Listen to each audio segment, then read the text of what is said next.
결혼을 약속한 남자친구와의 상견례 날, 저는 엄마를 모시고 청담동의 유명 레스토랑으로 향했습니다. 그 식당은 예약만 수개월이 걸리고 상견례나 청혼자리로 입소문난 곳으로 땅값 비싸기로 유명한 청담동 한복판의 고급 식당이었습니다. 예비 시어머니께서 그곳을 무척이나 좋아하신다며 상견례 장소로 추천을 하시며 그곳을 직접 예약하셨죠. 그렇게 미리 준비되어 있는 방으로 들어가자 예비 시모가 머리부터 발끝까지 명품으로 감싼 화려한 차림으로 앉아 계셨습니다. 어머, 화영이 어머님이신가 봐요. 반갑습니다. 저는 주원이 엄마예요. 아, 네, 안녕하세요. 처음 뵙겠습니다. 화영이 엄마입니다.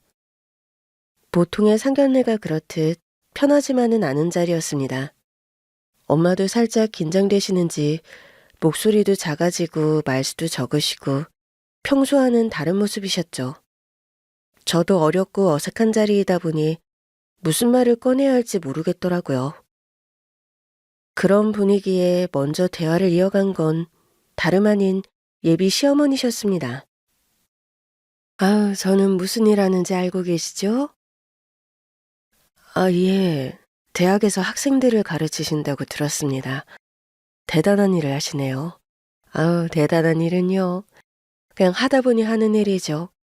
제가 어려서부터 공부 말고 다른 재주는 없었어서요. 게다가 저희 부모님이 딸도 공부를 잘해야 한다고 하셨어서 저는 옛날부터 그냥 공부밖에 몰랐어요. 그렇다 보니 할 수 있는 일이 이런 일밖에 없네요. 아유, 이런 일이라뇨. 교수님이신데 대단하신 거죠. 저는 어려서부터 집안 분위기가 영 그래서 공부에 신경 쓸 여력이 안 됐거든요. 그래서 저희 딸이 대학원까지 들어간 게 저의 자랑이랍니다. 딸애가 저의 원을 풀어줬어요. 어머, 아우, 그러셨구나.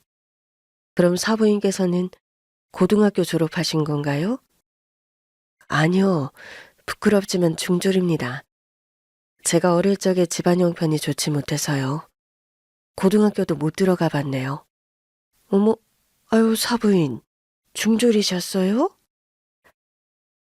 중학교밖에 나오지 못했다는 엄마의 말에 순간 예비 시어머니의 표정이 굳어졌습니다. 너무 의외여서 놀라신 건지 아니면 생각지도 못했던 일이었는지 충격을 받은 듯한 시어머니의 표정은 싸늘하게까지 느껴질 정도였죠. 그렇게 순간 화기애애하던 대화는 끊겨버렸고 조용해진 틈을 타 직원이 메뉴판을 가져다 주었습니다. 그러자 말없이 메뉴판을 받은 시무가 갑자기 저희 엄마에게 툭 던지듯이 말하더라고요. 어머, 근데 이 집은 메뉴가 영어로 되어 있는데 사부인, 메뉴판 못 읽으시니 제가 읽어드릴까요? 아유, 아닙니다. 저도 그 정도는 볼 수 있어요. 아유, 저는 사부인이 중학교밖에 못 나오셨다고 하셔서요. 하긴 아무리 가방끈이 짧아도 기본적인 영어는 하셔야겠죠? 요즘엔 영어 못 읽으면 외식하기도 힘들잖아요. 그렇죠? 제가 중학교밖에 못 나왔지만 머리가 나빠서 그런 건 아니랍니다. 사부인, 먼저 말씀드렸던 것 같은데요. 그 시절 형편이 좋지 않아서 그랬다고요. 아우, 예, 저도 들었죠. 아니, 그래도 중졸이라고 하시니까 사실 제가 주변에 중졸인 사람이 아무도 없어서요. 의외라서 그랬나 봅니다. 비웃음이 담긴 예비 시어머니의 한마디에 순간 방 안의 공기가 얼어붙어 버렸습니다. 그런 얘기를 들은 엄마는 잠시 말을 잃었고 저도 제 귀를 의심하며 할 말을 고르고 있었죠. 저희 엄마가 정말 영어를 모르시더라도 옆에 제가 있는데 왜 그런 말씀을 하셨는지 그건 누가 들어도 저희 엄마가 중졸이라고 무시하는 말이었어요. 그리고 그런 시어머니의 행동에 저희 엄마는 상처받으신 듯 했습니다. 게다가 명품으로 휘감은 시무와 괜히 더 비교되는 차림새에 엄마가 속상해하시면 어쩌나 걱정되더라고요. 저희 엄마는 늘 수수하셨습니다. 유행을 쫓는 옷은 한 번도 입은 적 없으셨고 화장도 늘 단출하고 화장품 같은 것도 어디서 받아오신 샘플들로 화장을 하곤 하셨죠. 하지만 저는 그런 엄마를 한 번도 부끄럽다 생각한 적이 없었습니다. 명품이 아니어도 엄마는 늘 옷을 잘 다려 깔끔하게 입으셨고 오랜 고생으로 거칠어진 그 손으로 저를 훌륭하게 키워내셨으니까요. 그래서 저는 누구보다 그런 저희 엄마가 자랑스러웠습니다. 제가 어릴 적 엄마는 시장 근처에서 작은 식당을 하셨고 그 가게를 20년 넘게 지켜오셨습니다. 오래 버텨온 만큼 가게에는 단골 손님이 끊이질 않았고 엄마는 그런 손님들을 위해 반찬 하나도 대충 만드는 법이 없으셨죠. 그렇게 열심히 사셨던 엄마 덕분에 저는 공부를 하고 대학원을 갈 수 있었습니다. 돈이 없어서 그토록 가고 싶었던 고등학교에 가지 못했던 엄마는 저 하나만큼은 꼭 가방끈을 늘려주고 싶다고 하셨었죠. 그렇게 저는 엄마의 바람대로 명문대에 진학할 수 있었고 나중에는 대학원까지 들어가게 되었습니다. 그렇게 엄마의 자랑스러운 딸이 되어 열심히 직장 생활을 하던 중 저는 지금의 남자친구를 만나 결혼 약속까지 하게 되었습니다. 여유 있는 집안에서 좋은 것 누리고 먹으며 잘 큰 남자친구는 제가 자기 엄마와 많이 닮았다고 했습니다. 책 읽는 걸 좋아하고 미술에 조예가 깊고 취향이 고급스럽다며 자신의 어머니가 저를 좋아하실 거라고 얘기하곤 했었어요. 그래도 어머님이 나를 마음에 안 들어 하시면 어쩌지? 아이, 그럴 일은 없을 거라니까. 자기는 우리 엄마 마음에 쏙 들 거야. 우리 엄마가 바라던 며느리상이 딱 자기거든. 어머님이 바라시는 며느리상이 어떤 건데? 품위 있고 명석한 사람. 화영이 너처럼 똑똑하고 센스 있는 사람이라면 분명히 좋아하실 거야. 내가 뭐가 똑똑하고 센스가 있어. 나 별로 안 그래. 아니야. 나는 항상 화영이 너 보면서 똑똑하다 생각했는데? 너는 문학이나 예술에도 관심 많고 아는 것도 많잖아. 우리 엄마가 워낙에 말 통하는 며느리를 바라셨거든. 사실 나는 이과라서 예술이니 문학이니 그런 쪽으로는 영 관심이 없어서. 남자친구는 명석하고 센스 있는 제가 당연히 예쁨 받을 거라고 했었죠. 그렇게 남자친구와 결혼 얘기가 오가며 제가 예비 시어머니를 만나 뵙게 되자 시어머니는 저를 정말 예뻐해 주셨습니다. 어머니께서는 제가 취업 때문이 아니라 순수하게 공부가 좋아서 대학원까지 공부했다는 점을 특히나 좋아하셨어요. 아무래도 그건 예비 시어머니께서 대학 교수이시기 때문인 듯 했습니다. 요즘 세상에 공부하겠다고 대학원 가는 친구는 별로 없는데 화영이는 정말로 공부를 좋아했나 보다. 학구열이 넘쳤나 봐. 저희 엄마가 그러시기를 바라셔서요. 저도 운이 좋게 장학금을 받을 수 있었고 겸사겸사 공부했습니다. 그래도 어머님에 비하면 한참 모자라죠. 장학금까지 받으면서 공부했어? 어휴, 정말 기특하네. 부모님이 무척 좋아하셨겠어. 우리 주원이가 말한 것처럼 센스도 있고 우리 아들이 여자친구를 잘 뒀다. 남자친구의 말처럼 예비 시어머니는 저를 마음에 들어하는 눈치이셨습니다. 제가 싫지 않으신지 빨리 상견례 날짜를 잡자고도 하셨죠. 그렇게 저도 엄마에게 남자친구를 소개했고 엄마는 저에게 잘해주고 엄마에게 싹싹하게 구는 예비 사이를 너무나 마음에 들어 하셨습니다. 그렇게 양가 어머니들의 환대에 저희는 예상보다 일찍 결혼을 준비하게 되었어요. 그런데 우리 상견례는 어디서 하면 좋을까? 혹시 주원 씨 아는 곳 있어? 내가 까먹고 말을 안 했는데 우리 엄마가 상견례 장소 고르고 싶으시대. 엄마가 잘 아시는 식당이 있다고 하시더라고. 그래? 어디 있는 식당인데? 청담동인데 되게 분위기 좋고 고급진 곳이래. 우리 엄마가 거기 단골이시거든. 청담동? 그런 데는 매우 비싸지 않나? 그래도 우리 어머님들 처음으로 뵙는 자리인데 신경 써야지. 음식이 맛있다고 하니까 아마 장모님도 좋아하실 거야. 그래, 알겠어. 어머님이 추천하셨다니까 나도 기대된다. 장소를 추천해주신 예비 시어머니 덕분에 상견례는 차질 없이 준비될 수 있었습니다. 그렇게 상견례 당일이 되자 저는 엄마와 함께 긴장하며 가게 안으로 들어갔어요. 엄마는 언제나처럼 깔끔하지만 수수한 차림으로 준비하셨습니다. 그런데 먼저 와서 앉아 계신 예비 시어머니의 차림을 보자 뒤늦게 제가 너무 엄마의 꾸밈새에 신경 쓰지 않았나 싶어서 후회가 들더라고요. 예비 시어머니가 머리부터 발끝까지 명품으로 휘감고 화려하고 위풍당당한 모습으로 계셨거든요.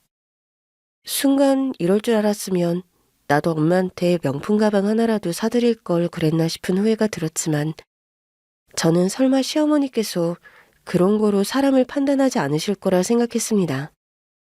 제가 만나 얘기를 나눠봤던 어머님은 사람의 외면보다 내면을 더 중요하게 생각하는 분이셨으니까요. 그래서 저는 그날 상견례도 별일 없이 넘어갈 줄 알았습니다. 그런데 웬걸 저희 엄마가 중졸이라는 걸 알게 되신 예비 시어머니의 태도가 갑자기 달라지셨습니다. 사부인, 메뉴판 못 읽으시니 제가 읽어드릴까요? 무시의 의도가 명백한 예비 시어머니의 발언에 제가 한마디 해야겠다 싶어서 나서려던 순간 누군가의 노크 소리가 들려왔습니다. 실례합니다. 그 레스토랑 단골이라던 예비 시어머니를 맞으러 레스토랑 사장이 저희 방을 찾아왔던 겁니다. 가게 사장이 직접 인사를 하러 올 정도라니 예비 시어머니는 자신을 직접 맞으러 온 레스토랑 사장을 자랑스러운 표정으로 맞이했습니다. 어머, 박 사장님. 나 있는 거 알고 오신 거예요? 아이고, 그럼 우리 김 교수님이 오셨다는데 제가 어떻게 인사를 하지 않겠습니까? 당연히 직접 와서 인사를 드려야죠. 아, 오늘은 나 친구들이랑 온 거 아닌데. 나 지금 상견례 중이라서요. 이거 괜히 사부인한테 죄송스럽게 됐네. 아주 상견례 중이셨습니까? 제가 직원한테 미처 얘기를 못 들어서요. 그냥 김 교수님 계신다는 말만 듣고 급히 왔거든요. 아이고, 대단히 실례하게 되었습니다. 아니에요. 우리 사부인도 이해하실 거예요. 오히려 사장님이랑 인사 나누시면 좋으실 텐데. 사부인도 식당을 하신다고 하셨죠? 여기는 이 바닥에서 유명하신 분이라 둘 다 업종은 좀 다르지만 그래도 좋은 인맥으로 알고 계시면 좋으실 거예요. 이제 아주 우리 엄마를 무시하기로 작정한 듯 레스토랑 사장을 두고 유세를 부리는 예비 시모였습니다. 그런데 그 순간 그 레스토랑 사장이 저희 엄마를 보고 깜짝 놀라는 겁니다. 사장님? 예? 조금 전까지 예비 시어머니 앞에서 예의 있게 인사하던 레스토랑 사장이 저희 엄마를 보더니 깜짝 놀라며 냅다 고개를 90도로 꺾고 인사를 하는 겁니다. 자신에게 하는 것보다 더 깍듯한 레스토랑 사장의 반응에 시어머니가 많이 놀란 눈치셨어요. 아이고, 아니죠. 우리 건물주님께서 여기는 어쩐 일이세요? 오시면 미리 연락을 주시죠. 연락만 주셨어도 최고 자리 미리 비워뒀을 텐데 말입니다. 아니에요. 저도 사실 이 가게인 줄 모르고 온 거라. 오랜만이네요, 박 사장. 그럼 설마 오늘 김 교수님이랑 상견례 하신다는 분이? 아우, 세상에, 제가 잘 아는 두 분께서 사돈을 맺으신다니 너무 놀랍네요. 저희 엄마가 건물주라며 호들갑을 떠는 레스토랑 사장의 모습에 순간 예비 시어머니의 얼굴이 굳어져 갔습니다. 방금까지 우리 엄마가 중졸이라며 무시했었는데 그런 엄마가 청담동 건물 주인이라는 게 도저히 믿어지지 않는 눈치더라고요. 건물주요? 예. 여기 이분이 이 건물 주인분이세요. 저희 레스토랑 처음 오픈할 때부터 지금까지 참 잘해주셨던 감사한 분이시죠? 아닙니다. 나야 돈 받고 임대해주는 것뿐이지 내가 뭐 잘해주고 말고 할 게 뭐가 있나요? 아니죠. 그냥 잘해주신 게 아니죠. 여태 월세도 안 올리시고 계속 장사하게 해주시는데 제가 얼마나 감사할 일입니까? 다른 건물이었다면 이 자리에 이런 월세, 말도 안 됩니다. 정말 대단하신 거예요? 아휴, 별것도 아닌걸. 나도 장사하는 입장이다 보니 그 마음을 알아서 그런 거예요. 장사하는데 월세 걱정하고 그러면 속상하잖아. 박 사장님이 워낙 열심히 장사하시는 거를 내가 아니까 도와주고 싶어서 그런 거죠. 역시 우리 건물주님이 최고십니다. 곳간에서 인심난다 그러더니 사장님께서는 진정한 노블리스이시네요. 저도 할 수만 있다면 평생 여기서 장사하고 싶어요. 아유, 저도 박 사장님 같은 분이 오래 계셔주시면 좋죠. 들어보니 여기 장사도 잘 된다고 그러던데 그럼 나중이라도 우리 건물 가치가 올라가지 않겠어요? 다 박 사장 덕분입니다. 그래서 제가 직접 한번 대접해드리고 싶었는데 늘 마다하셔서. 아무튼 이렇게 직접 저희 레스토랑까지 와주시다니 아주 대단한 영광입니다. 오늘 식사 계산은 제 앞으로 할 테니 충분히 즐기다 가주세요. 저는 그 순간 예비 시어머니의 표정이 어떻게 변해가는지를 똑똑히 봤습니다. 시어머니는 처음에 여유는 온데간데 없어지고 입꼬리가 점점 굳어져 갔어요. 레스토랑 사장이 엄마를 축혀 올릴수록 시어머니는 할 말을 잃어가는 듯했죠. 예, 그랬습니다. 청담동에서 제일 잘 나간다는 그 레스토랑이 들어있는 건물이 바로 저희 엄마의 것이었어요. 없이 살아서 고등학교도 갈 수 없었던 엄마는 늘 인생을 치열하게 살아오셨습니다. 안 먹고 안 입고 버는 돈을 아끼고 저금하며 늘 기회를 엿보고 계셨죠. 그렇게 작은 식당을 운영하며 바쁘게 살던 엄마는 부동산 투자에 관심을 두고 오랫동안 공부를 하셨고 조그마한 나대지 투자로 시작해 지금은 청담동의 가장 비싼 건물 중 하나를 가지게 되셨습니다. 그런 것은 수수한 엄마의 차림을 봐서는 절대 알 수 없는 사실이었죠. 사부인이 이 건물 건물주시라고요? 예, 사실입니다. 아니, 그런 얘기를 왜 안 하셨어요? 그런 얘기요? 제가 이 건물 주인이라는 얘기를 꼭 해야 할 이유가 있습니까? 저희 이제 막 상견례 하려고 모였습니다. 그런데 제가 대뜸 제가 가진 재산이 얼마인지 그런 거를 구구절절 얘기했어야 하는 겁니까? 아니죠. 그래도 그런 건 미리 말을 해주셨으면 좋았을 텐데요.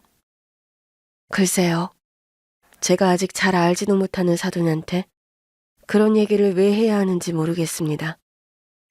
그리고 그게 애들 결혼이랑 무슨 상관이라고요? 저희 오늘 아이들 결혼 문제 때문에 모인 거 아닙니까? 그렇죠. 사부인 말씀이 맞으신데, 제가 좀 놀라서요. 예, 많이 놀라신 것 같네요. 왜인지 이유도 알 것 같고요.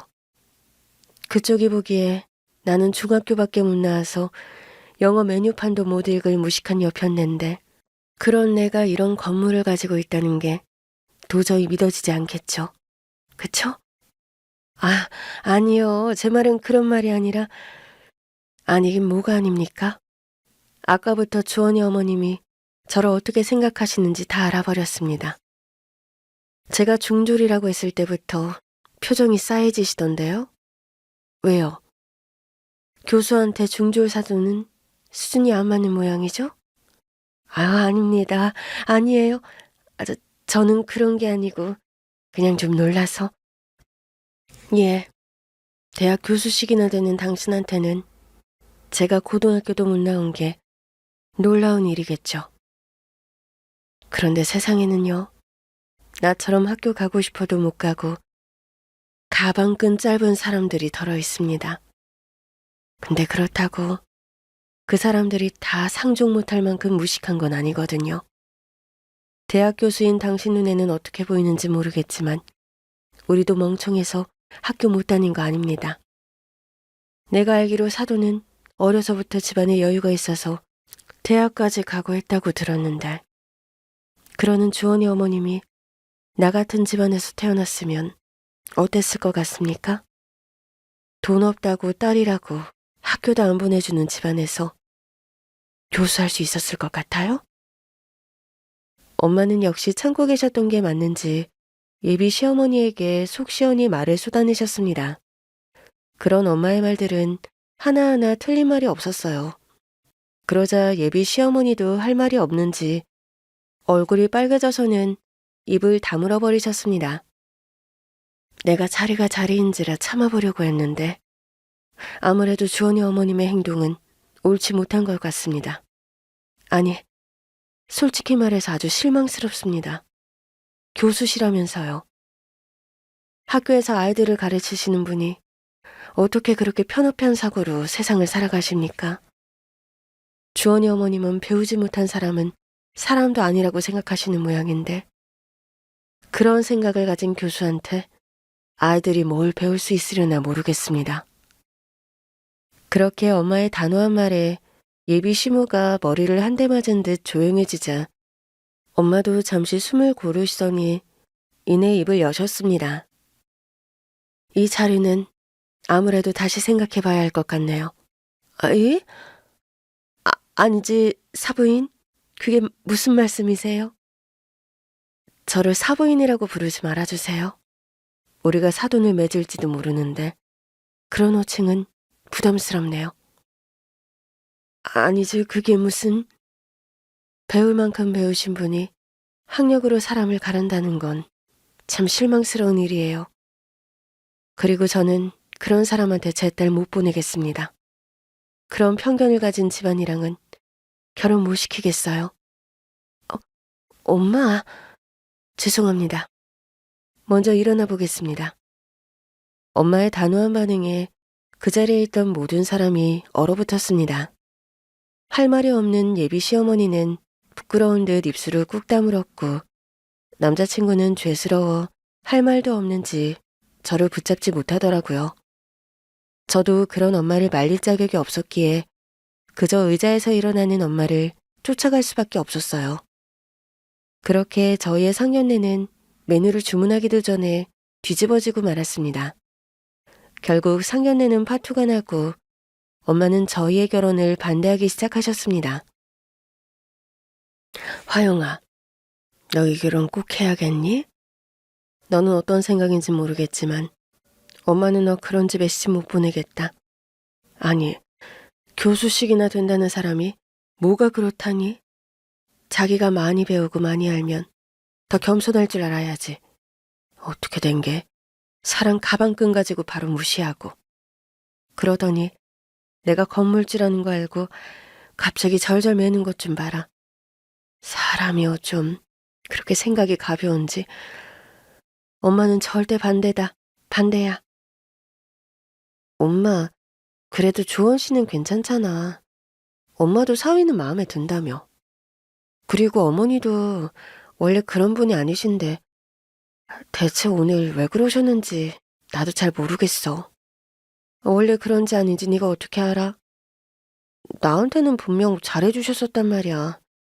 그때는 사람은 외면보다 내면을 가꿔야 하는 거라면서 나한테 명품보다 책을 가까이 하라고 그러셨는데 오늘 어머님의 모습은 나도 좀 충격이었어. 그게 원래 그 사람 본 모습인 거다. 너한테 처음 보여줬던 건 가식인 거지. 자기도 교수인데 체면치레는 해야 하지 않겠니? 그러니까 좋은 사람인 척, 교양 있는 척, 가증을 떨었던 거야. 내면을 가꿔야 한다고? 그런 사람이 나 기죽을 하고 온몸을 명품으로 감고 오니?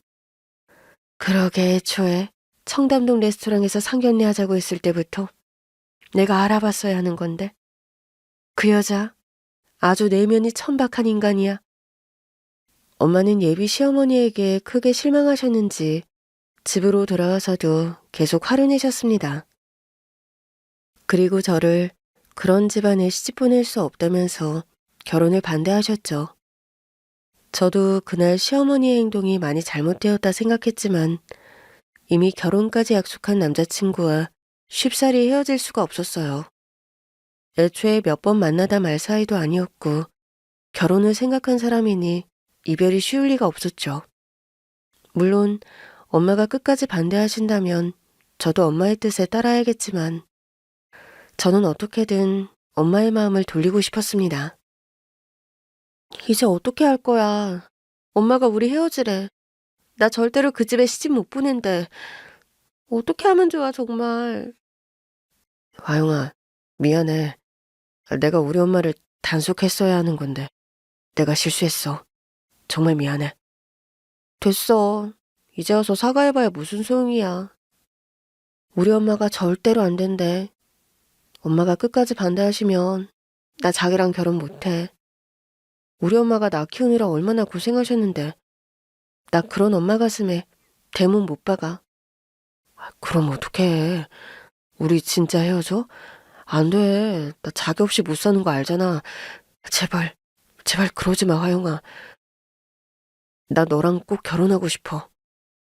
누구는 뭐 파혼하고 싶어서 이래? 그러게. 진작 어머니 조용히 좀 시키던가 하지. 자기는 어머님이 우리 엄마 무시할 때 뭐 하고 있었어? 아니, 나도 당황스러워서 아무 말도 못했지. 내가 그 상황에 뭐라고 할 수 있겠어? 뭐라도 했어야지, 뭐라도. 아니면 설마 조원 씨도 어머님이랑 같은 생각인 거야? 조원 씨도 우리 엄마 중졸이라서 창피해? 아니야. 난 절대로 아니야. 그런 거 정말 아니야, 화영아. 제발 믿어줘. 우리 엄마도 지금 엄청나게 후회하고 계셔. 당신이 왜 그러셨는지 모르겠다고 계속 울고 계신다고.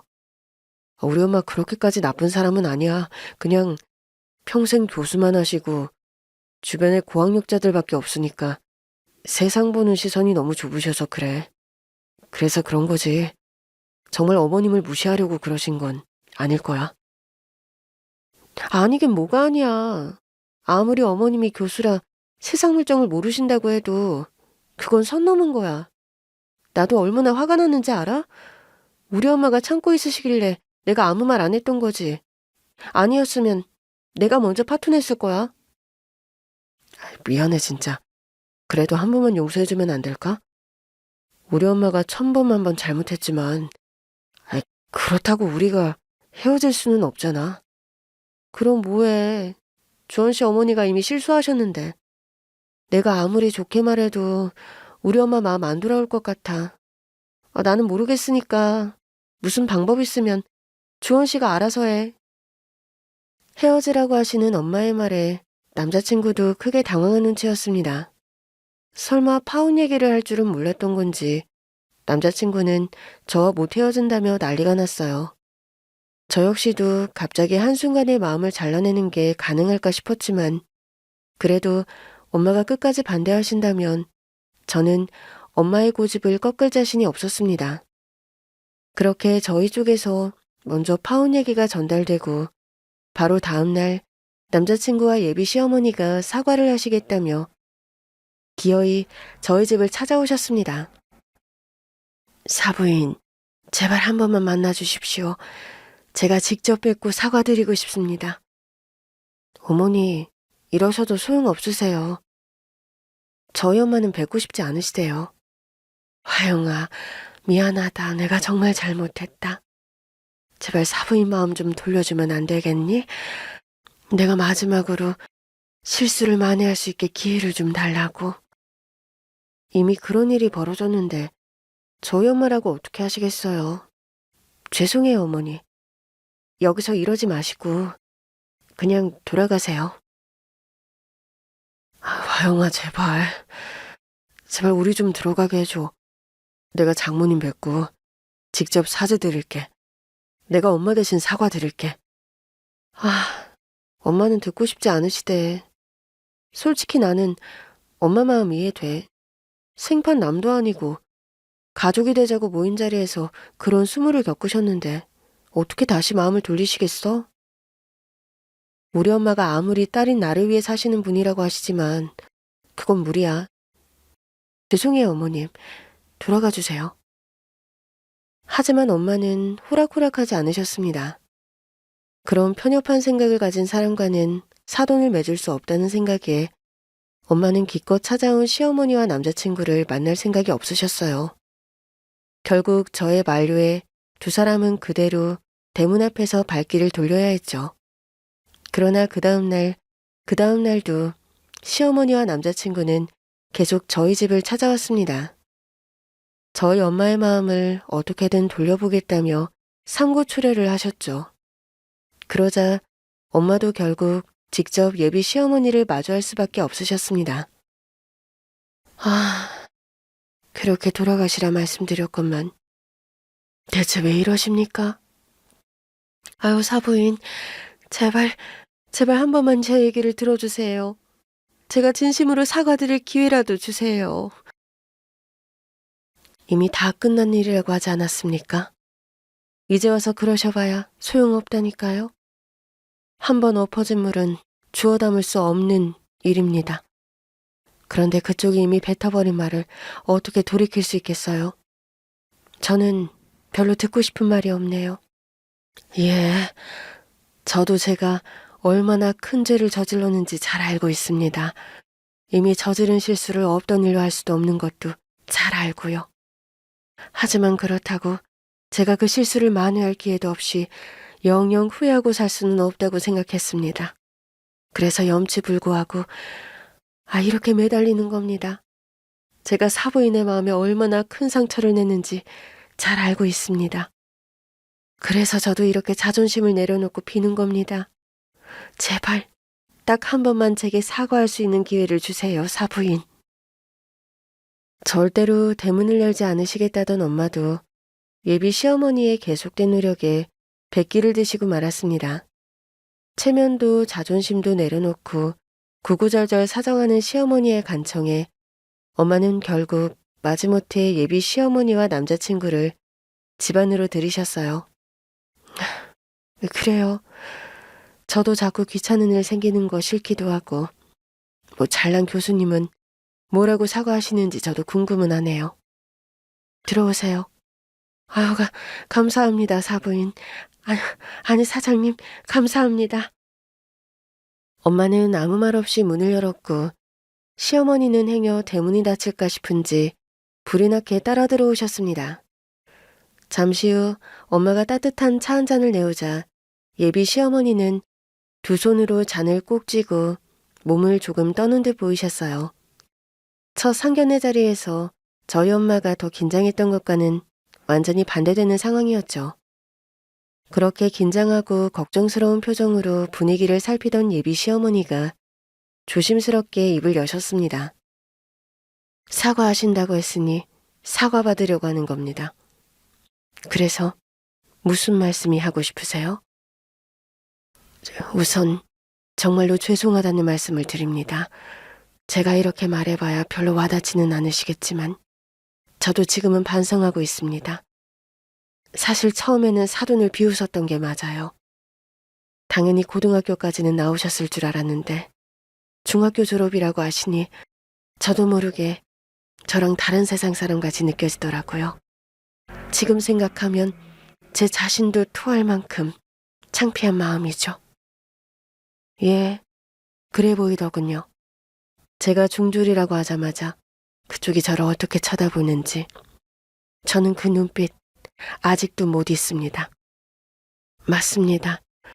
제가 비겁하고 치졸하게도 남의 아픔을 가지고 비웃었죠. 변명이 될지는 모르겠지만 제가 직업이 교수이다 보니 주변에 다들 가방 끈 긴 사람들밖에 없어서요. 사실 교수라는 직업이 좀 그래요. 학교 안에서 학생들 아니면 동료 교수들과 어울리다 보니 학교 울타리 밖의 세상은 잘 모르거든요. 교수를 나쁜 말로 얘기하자면 책 속에 파묻혀서 세상 물정을 모르는 철부지들이죠. 제가 제 세상밖에 모르는 우물안 개구리였습니다. 아무리 세상 물정을 모르고 우물안 개구리라 그래도 사람 그렇게 쉽게 무시하는 거 아닙니다. 당신이 아무리 많이 배우고 잘났다고 해도 남을 그리 깔보면 되나요? 맞습니다. 저도 그래서 너무 부끄럽고 반성하고 있습니다. 저도 그날 집에 돌아가서 곰곰이 생각해보니 제가 정말 큰 잘못을 저질렀다 싶더라고요. 많이 배웠다는 제가 어떻게 그런 생각을 했는지 정말 너무나 오만했습니다. 내가 뭐라고 학벌로 사람을 판단하고 영어 메뉴판 하나 읽는다고 으스대고 제가 어떻게 감히 그런 짓을 했는지 지금은 제 행동이 하나하나 다 후회스럽습니다. 그걸 이제야 알았다는 거예요? 그래서요.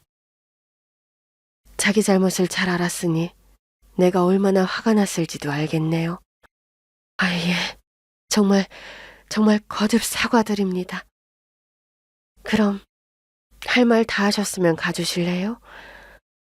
저 사부인, 아휴, 아니 사장님, 제가 왜 이렇게까지 집요하게 찾아왔는지 아세요? 솔직히 저 다시 잘해보려고 이러는 거 아닙니다. 그런 짓을 해놓고 이제 와서 감히 사장님과 사돈을 맺자는 게 얼마나 제 이기적인 욕심인지 저도 잘 알아요. 그럼 왜 찾아오셨죠? 정말 저희 화영이 포기하신다는 건가요? 물론 저 때문에 사랑하는 아이들이 헤어져야 한다는 건 너무한 일이지만 제 죄를 생각하면 충분히 감수해야겠죠. 그런데 다 떠나서 저는 진심 어린 사과를 하고 싶었습니다. 사람이 잘못한 것을 알고도 그냥 넘어간다는 건 너무 비겁하고 이기적인 일이라고 생각했어요. 피해자가 사과를 받아들일지는 둘째 문제이지만 우선 잘못한 사람이 사과해야 맞는 거겠죠. 그래서 사과하러 온 겁니다. 그래서 이제 할 말은 끝이십니까? 이제 더 할 말은 없으세요? 저 정말 후회하고 있어요. 제 아들이 사랑하는 여자의 어머니가 얼마나 멋진 분인지 그걸 너무 늦게 알았다는 게 후회스럽습니다. 믿어주실지 모르겠지만 제가 화영이를 참 예뻐했거든요. 화영이가 박학다식하고 야무지고 센스도 만점이라 참 괜찮다고 생각했었어요. 그래놓고 사장님이 중졸이라고 비웃었죠. 그런데 곰곰이 생각해보니 화영이가 그렇게 자란 게 다 그 어머니 덕분이겠구나 싶더라고요. 예, 우리 화영이 제가 키웠습니다. 일찍이 애 아빠 죽고 저 혼자 힘들게 키운 아이지만 우리 화영이는 모자란 것 없이 다 해주며 키웠어요. 내가 가난해서 못 배우고 고생했기에 우리 딸은 그렇게 잘하지 않았으면 해서요. 그런데 댁은 그렇게 키운 내 딸아이 앞에서 나를 대놓고 무시했죠. 그러니까 제가 못된 인간입니다. 그 아이가 그렇게 배우고 품위 있게 자랄 수 있었던 게 부모 덕분인 것은 너무 당연한 일인데 그걸 제가 잠시 잊었습니다. 하지만 이젠 알아요. 화영이가 그런 어머니 밑에서 자랐기에 그렇게 잘 컸다는 걸 말입니다. 그래서 솔직히 말하자면 그런 며느리를 잃게 된 게 너무 뼈아프게 후회스럽습니다. 아마 저는 앞으로 다시는 그런 좋은 며느리를 보지 못할 테죠. 진심이 담긴 예비 시어머니의 말에 엄마도 조금씩 마음이 흔들리시는 듯 했습니다. 당장이라도 쫓아낼 듯 예비 시어머니를 노려보시던 엄마의 눈빛이 조금씩 풀려가고 계셨거든요. 솔직히 저는 그런 시어머니가 대단하다 싶기도 했습니다. 남자친구 말대로 평생 교수로서 남들한테 떠받들어 살기만 했을 뿐이 다 내려놓고 자신의 잘못을 인정하고 사과를 한다는 게 쉬운 일은 아니라고 생각했거든요. 제가 잘났다고 믿었던 것들 사실 아무것도 아니었어요. 강단에서 학생들 가르치면서 인격을 먼저 말했던 제가 그 자리에선 인격을 제일 먼저 저버렸으니까요. 무릎 꿇으라는 말 안 하셔도 무릎 꿇고 사과드리고 싶습니다. 그날 저의 교만함이 사장님께 얼마나 큰 상처였는지 뒤늦게 알게 된 이상 제 자신이 믿고 견딜 수가 없어요. 사람은 누구나 실수를 해요.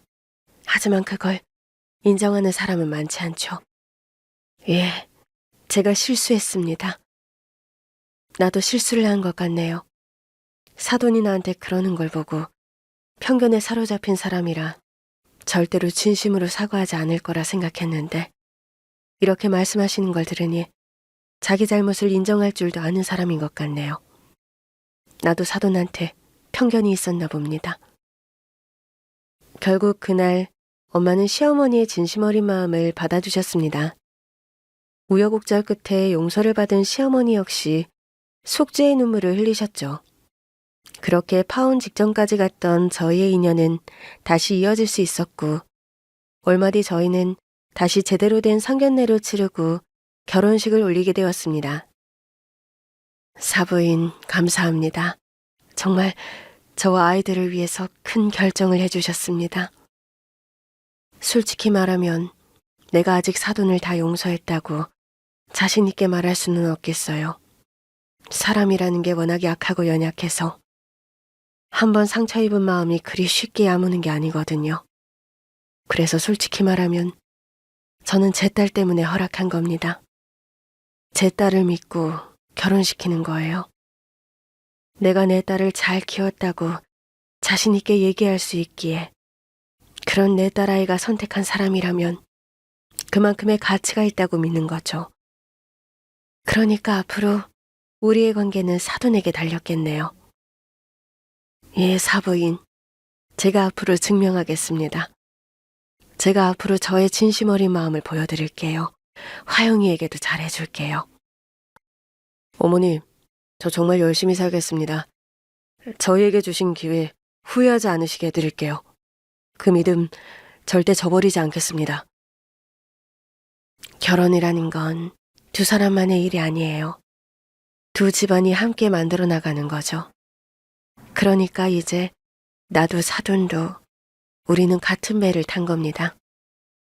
그러니 배가 가라앉지 않으려면 아이들을 위해서라도 우리가 더 노력해야겠죠. 아직은 서로 너무 다르지만 끝은 하나로 이어지기를 바라요. 엄마의 감동적인 말씀에 그 자리에 있던 모두가 눈시울이 붉어졌습니다. 잠깐의 실수로 엉켜버린 인연의 실타래가 모두의 노력으로 다시 풀려갈 수 있기를 바랄 뿐이었죠. 그렇게 결국 결혼을 허락받은 저희의 결혼식은 소박하게 치러졌습니다. 쓸데없는 허례허식 없이 제게 가장 소중한 사람들과 가족들 안에서 행복하고 멋진 예식을 올릴 수 있었죠.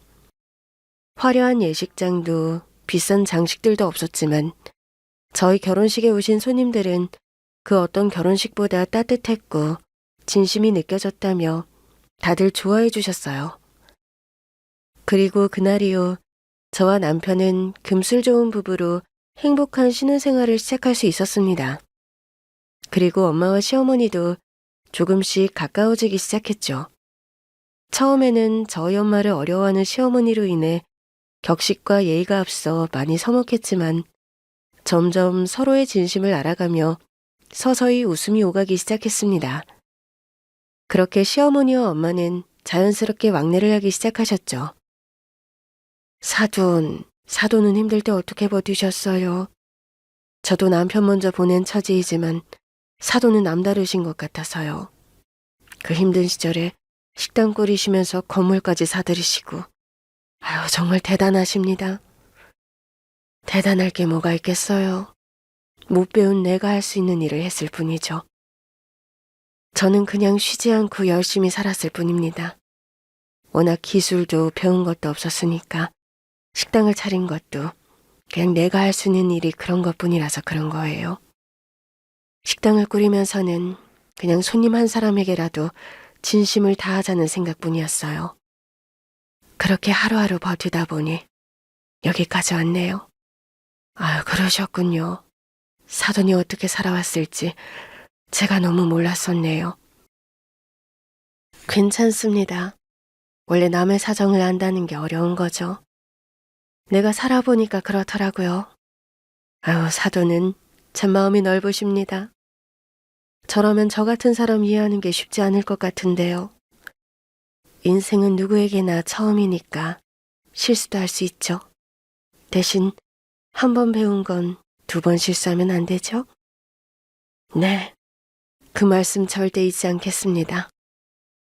시어머니는 종종 엄마의 식당으로 찾아오기도 하고 저희 엄마 집에도 자주 발걸음을 하셨습니다. 봄 되면 같이 꽃 구경하자고, 가을이면 단풍 구경을 하자며 엄마를 밖으로 잡아 끄셨고 명절이면 시댁 친정할 것 없이 다 같이 보내자며 저희 친정으로 모이곤 하셨습니다. 어차피 식구도 몇 없는데 다 따로 지내서 뭐 하겠어요.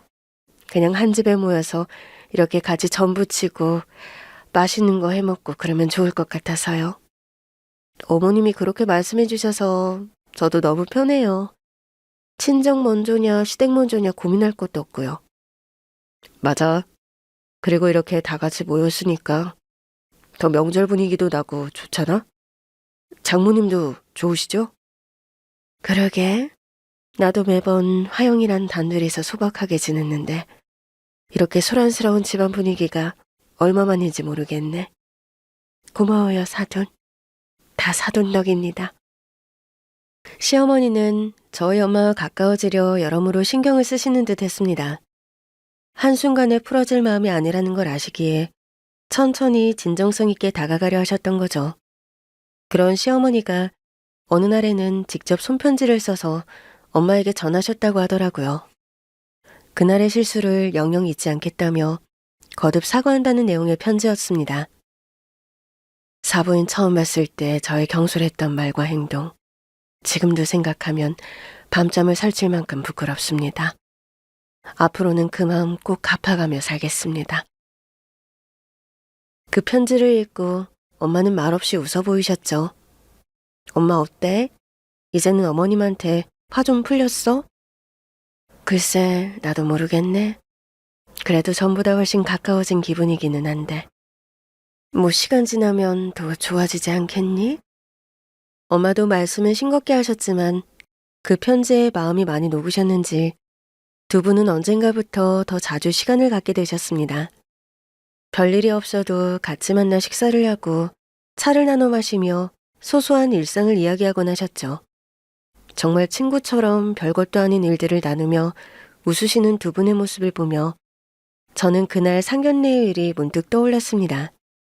그때만 해도 다시는 못 볼 사이가 될 줄 알았는데 이제는 친구처럼 자매처럼 지내시는 두 분이 저도 보기 좋더라고요. 그렇게 저희의 결혼 1주년을 맞은 날 저희는 양가 어머니들을 모시고 다 같이 여행을 가기로 했습니다. 저희에게도 특별한 결혼기념일이었지만 두 분께도 소중한 추억이 되리라 생각했거든요. 다행히 엄마도 시어머니도 흔쾌히 동참하기로 하셨고 저희 부부는 풍경 좋은 곳으로 여행을 떠났습니다. 그렇게 저녁을 먹고 저희의 결혼을 기념하며 다 같이 둘러앉아 케이크를 자르던 중 시어머니가 불쑥 말을 꺼내시더라고요. 아이고, 나 눈물이 다 나올 것 같아요. 왜 그래요? 무슨 일 있어요, 사돈? 아니요. 그냥 오늘 너무 기분이 좋아서요. 이 예쁜 아이들이 위기를 딛고 행복으로 나아가는 모습이 너무 보기 좋네요. 그래서 너무 감격스러워서요. 아유, 사돈 갱년기예요. 좋은 일인데 왜 울려고 그래요? 그냥 제가 했던 행동들이며 제 과거의 생각들이 후회스러워요. 배운 게 많다고 직업이 교수라고 뭐 그렇게 제잘난 줄 알고 살았는지.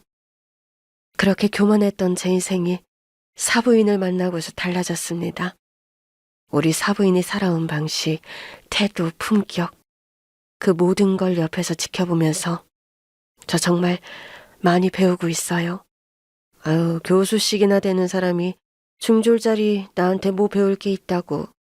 비행기 너무 태워도 멀미나요. 괜히 그러지 마세요. 아니에요. 이건 그냥 입 빨린 소리가 아니라 정말 제 진심이에요. 제가 사돈을 얼마나 존경하는지 아세요?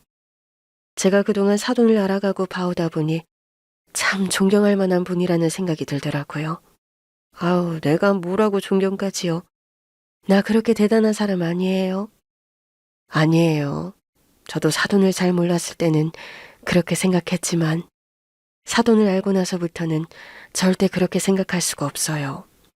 사돈이 여태 어떻게 살아오셨고 어떤 마음가짐으로 살아가시는지 옆에서 보면서 정말 생각을 많이 했습니다. 가진 게 있어도 검소하고 가진 게 없다고 누추하지 않게 사시는 사돈은 정말 대단하신 분이십니다. 게다가 어려운 환경 속에서 그렇게 자수성가해내신 것도 쉬운 일은 아니잖아요. 제가 아무리 많이 배우고 해봐야 어디 사돈 발끝이나 쫓아가겠습니까? 시어머니는 진심이신 듯 엄마를 향해 존경심을 내비치셨습니다. 결혼 후에도 저에게 종종 엄마 얘기를 나누며 대단하다 하셨던 시어머니셨기에 저는 시어머님이 진심으로 그런 말씀을 하신다는 걸 알고 있었어요. 좁은 세상에서 사셨던 어머님이 가시밭길에서 나무를 키워내신 저희 엄마의 인생을 보고 깨우친 게 있으셨던 거죠. 그렇게 시어머니의 진심 어린 칭찬에 엄마도 말씀을 거두셨습니다. 나도 우리 사돈한테 배울 게 많습니다. 공부 많이 한 교수님이시니 당연하지만 그 중에서도 가장 배우고 싶은 건 용기였어요. 자기 잘못을 인정하고 사과할 줄 아는 용기 말이에요. 그게 아무나 할 수 있는 일이 아니죠.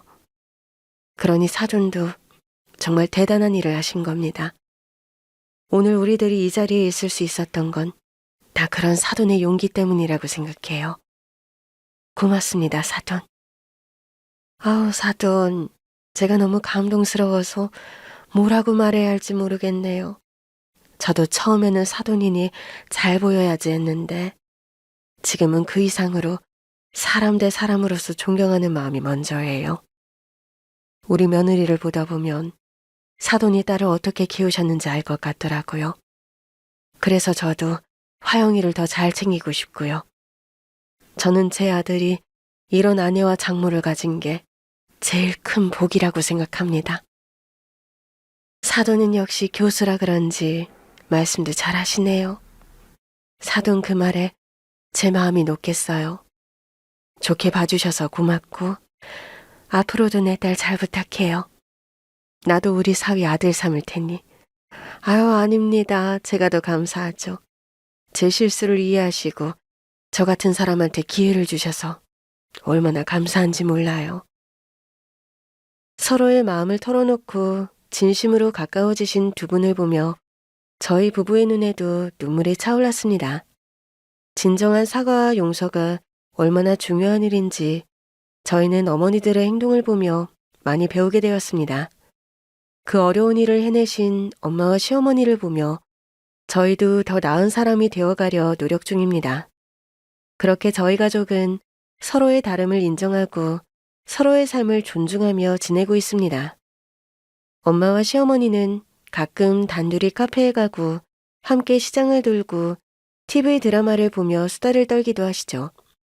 그런 두 분의 모습을 보며 저는 이 세상의 가장 단단한 유대는 혈연보다도 같이 울고 웃는 시간에서 비롯된다는 걸 느끼고 있습니다. 결국 관계라는 건 진심이 닿을 때 비로소 완성되는 것이라는 걸 배우며 저희 부부도 그렇게 살아가도록 하겠습니다. 감사합니다.